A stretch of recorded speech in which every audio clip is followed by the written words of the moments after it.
So my story with depression actually begins with my father, because he was a fantastic father and I really loved him and I still do. But he was suffering from anxiety, depression. He was self-medicating with alcohol and he was living his life very hard. And therefore he died when I was 14. And since I loved him, I went into deep sorrow. This sorrow gradually morphed into depression. And I stayed in depression for more than a decade. And this was a really severe depression because in a lot of those years, I just simply wanted to die.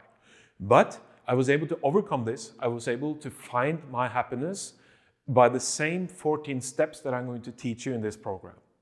Before we begin with the actual steps, I want to go through 3 really important principles that I want you to abide by and remember as you work with this program. Principle number 1 is divide the work into many small steps. I like to tell a metaphor. It's about the British expeditionary George Meighan. He is the person in recorded history that has gone for the longest walk. His walk was actually from the southern tip of Chile in South America to the northern tip of Alaska in Northern America. That's a journey of more than 20,000 miles, and it's around 30,000 kilometers. So it's really mind-boggling that you can actually walk that far. And the thing is, if you imagine George Meighan standing on the tip of Chile and thinking of the entire journey that he's going to walk, the 30,000 kilometers, this guy is going to give up. He's not going to do it. He's just going to pack his bag, go on the first flight home to London, and give up the whole project. You need to divide such large project into a lot of really, really small steps. And that's what we're going to do in this program. So you can think that you're George Meighan, you have a long walk, and you can think that I'm just going to take a single step today.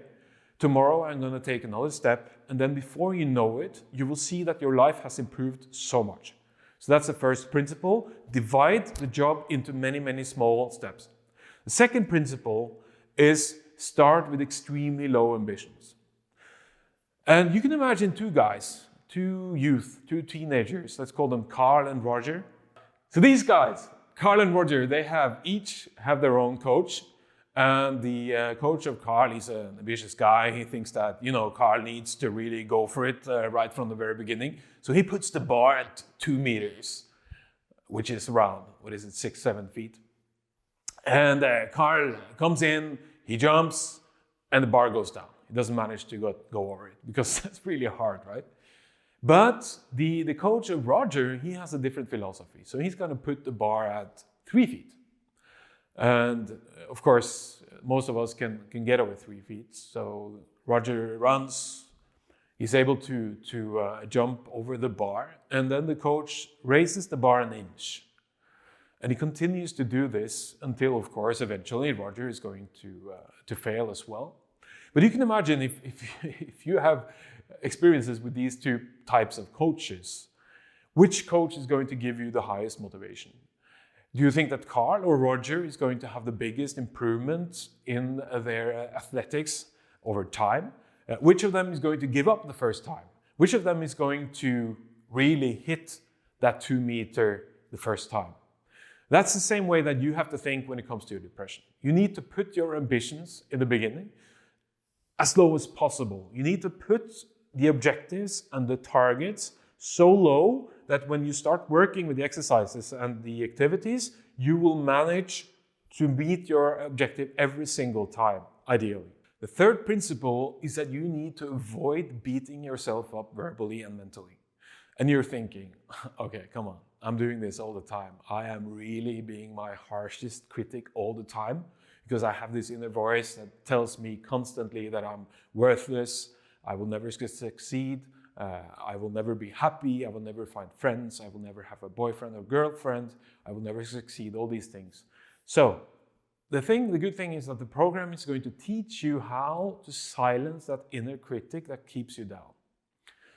But I just want you to realize right now and just start paying attention to when and why and in what situations that you beat yourself up verbally. Because the thing is that this inner critic, this hyperactive inner critic, is really damaging to your self-esteem and to your happiness. And eventually, throughout the program, we will silence that voice. So those are the 3 principles.